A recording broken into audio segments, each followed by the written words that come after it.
Have you ever wondered why Jesus was accused of breaking the Sabbath in Matthew 12, despite being the Son of God?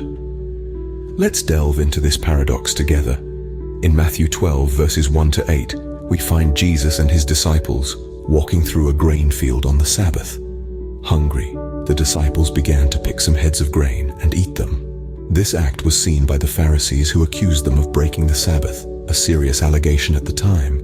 Jesus, however, responded to their accusation by referring to an incident from the Old Testament. He reminded them of the time when David and his companions, hungry and in need, ate the consecrated bread from the house of God. This action was technically against the law, but it was driven by necessity and compassion, not a desire to rebel. Jesus then declared, "I desire mercy, not sacrifice," an echo from the prophet Hosea. By this, he was implying that the spirit of the law, love, mercy, compassion, is more important than the letter of the law.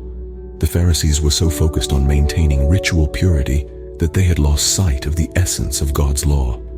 In this story, Jesus teaches us that the Sabbath was made for man, not man for the Sabbath. It's about having a merciful heart, not religious rigidity.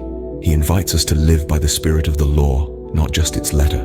Can good actions come from an evil source? Let's delve into this paradox in Matthew 12. In this chapter, we find Jesus healing a man on the Sabbath, an act that sparks controversy among the Pharisees. Accusations fly, claiming that Jesus performs miracles through the power of demons. This claim, however, is met with Jesus' profound logic. He retorts, "Every kingdom divided against itself is brought to desolation. If Satan casts out Satan, he is divided against himself. How then will his kingdom stand?" This statement is a testament to Jesus' wisdom and understanding of the spiritual realm. It is a clear refutation of the Pharisees' accusations. Jesus' argument is simple, yet powerful. If he was indeed casting out demons by the power of Satan, then Satan's kingdom would be divided and would soon crumble. But this was not the case.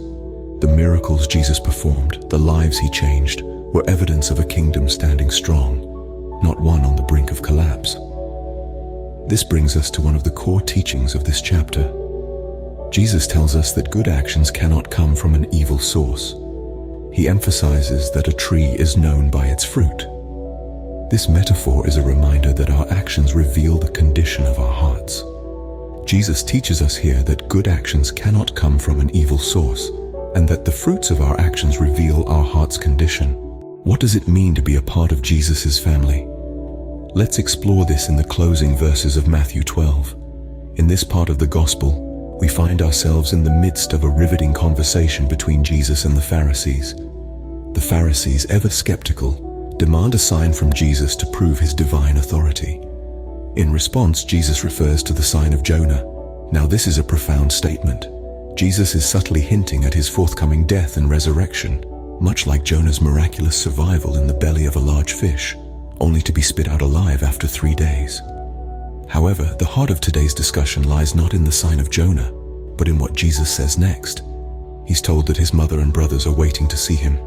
His reply is both unexpected and enlightening. He gestures towards his disciples and says, "Whoever does the will of my Father in heaven is my brother and sister and mother." What does this tell us? Jesus is not negating the importance of biological families.